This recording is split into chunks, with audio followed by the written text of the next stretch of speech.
पटना के फुलवारी शरीफ में हुए पीएफआई मॉड्यूल में पुलिस को कई कामयाबी मिली है। पीएफआई की 2047 तक हिंदुस्तान को मुस्लिम राष्ट्र बनाने की साजिश की जांच के तार अब पटना के अलावा बिहार के दूसरे जिलों तक पहुंचने लगा है। यहां तक कि यूपी तक भी इसके लिंक निकले हैं। लखनऊ से पुलिस ने एक ऐसे वकील को गिरफ्तार किया है जो अदालत में पीएफआई से जुड़े आरोपियों की पैरवी करता था, उन्हें बचाने के लिए कानूनी लड़ाई लड़ता था। इसके साथ ही इस खतरनाक आतंकी मॉड्यूल के सरगना का भी पता चला है।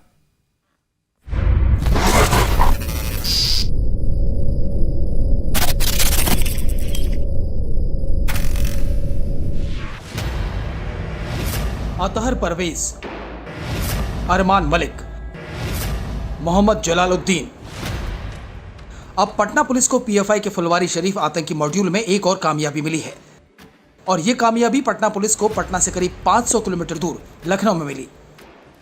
यूपी एटीएस के साथ मिलकर बिहार पुलिस ने लखनऊ में एक शख्स को गिरफ्तार किया है जिसका नाम नूरुद्दीन जंगी है। नूरुद्दीन जंगी पेशे से वकील है जो फुलवारी शरीफ के पीएफआई आतंकी मॉड्यूल के 2047 तक हिंदुस्तान को मुस्लिम राष्ट्र बनाने के मकसद को मदद कर रहा था। पटना पुलिस ने अपने एफआईआर में पीएफआई से जुड़े जिन 26 आरोपियों का जिक्र किया है उनमें नूरुद्दीन का नाम 19वें नंबर पर है। लखनऊ से नूरुद्दीन जंगी उर्फ एडवोकेट नूरुद्दीन को यूपी एटीएस की मदद से गिरफ्तार किया है और विधिवत उनको यूपी से बिहार लाने की प्रक्रिया हम कर रहे हैं। और ये नूरुद्दीन जंगी के विरुद्ध पुख्ता साक्ष्य हैं। ये जो एफआईआर हुआ था डे बिफोर यस्टरडे उसके नेम्ड एफआईआर अक्यूज्ड हैं और इनके पास और भी एविडेंसेस हैं।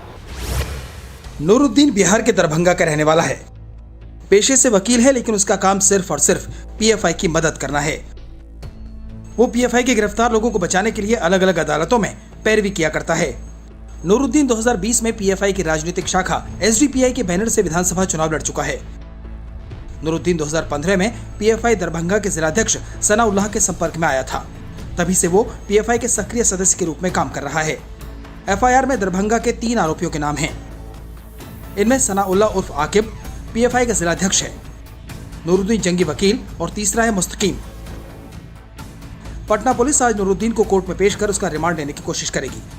बताया जा रहा है कि नूरुद्दीन से पूछताछ के लिए पटना पुलिस ने सवालों की फेहरिस्त तैयार कर रखी है। पुलिस जानने की कोशिश करेगी कि क्या नूरुद्दीन पीएफआई के लोगों को जमानत दिलवाने का काम करता था। अगर हाँ तो इसने अब तक कितने और किस किस को जमानत दिलवाई है या दिलवाने की कोशिश की है। क्या नूरुद्दीन वकालत के साथ साथ दरभंगा में रेडिकलाइजेशन का काम भी करता था। क्या दरभंगा टेरर मॉड्यूल को अब पीएफआई ने अपना लिया है। क्या बिहार का दरभंगा फिर से स्लीपर सेल का हब बन रहा है। सबसे सटीक बात यह है कि हमारी पूछताछ के लिए, पुलिस रिमांड पे पूछताछ के लिए बहुत ही विशेषीकृत टीम बनाई गई है।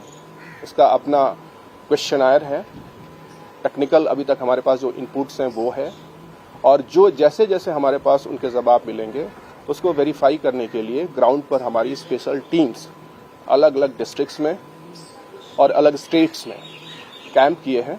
तो हम लोग जो जो इन्फॉर्मेशन मिलेगा तत्काल उसको जीरोइंग करके और तुरंत हम लोग गिरफ्तारी इनसे करेंगे। पटना पुलिस नूरुद्दीन को रिमांड में लेने के बाद इन सारे सवालों के जवाब हासिल करने की कोशिश करेगी। लेकिन इस बीच पीएफआई के फुलवारी शरीफ मॉड्यूल के मास्टरमाइंड का पता चल गया है। 2047 तक भारत को इस्लामिक स्टेट बनाने के स्क्रिप्ट लिखने वाला, दस्तावेज तैयार करने वाला मास्टरमाइंड पीएफआई का अब्दुल रहमान बताया जा रहा है। अब्दुल रहमान केरल का रहने वाला है और वो अक्सर बिहार का टूर करता रहता था। पटना पुलिस की जांच में अब एक और चेहरा सामने आया है। इसका नाम है मोहम्मद शमीम अख्तर। नालंदा का रहने वाला शमीम अख्तर अभी तक पुलिस के हत्थे नहीं चढ़ा है, लेकिन उसका एक भड़काऊ वीडियो जरूर सामने आ गया है। शमीम अख्तर 2020 में असेंबली का चुनाव लड़ चुका है। कहा यह जा रहा है कि नालंदा से ऑपरेट करने वाला शमीम अख्तर पिछले काफी दिनों से मुसलमानों को भड़का रहा है। मुसलमानों को मोदी के खिलाफ, बीजेपी के खिलाफ सड़कों पर उतरने के लिए उकसा रहा है।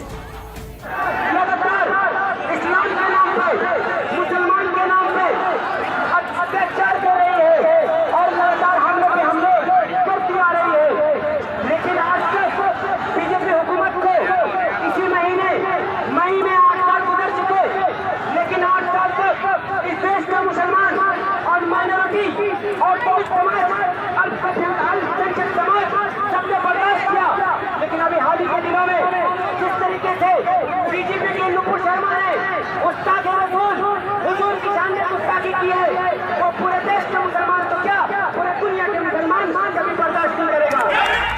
गजवाए हिंद और 2047 वाली स्क्रिप्ट में 10 जून को एक प्रोटेस्ट कॉल की बात सामने आई है।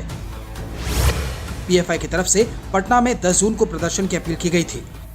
मुसलमानों को जामा मस्जिद के पास जमा होने को कहा गया।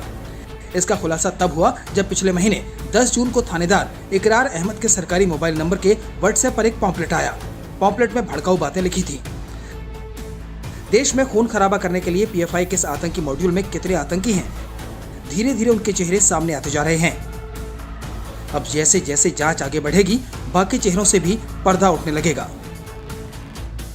इंडिया टीवी हर वक्त हर जगह डाउनलोड करने के लिए सर्च करें India TV news Google play store या ऐप स्टोर पर।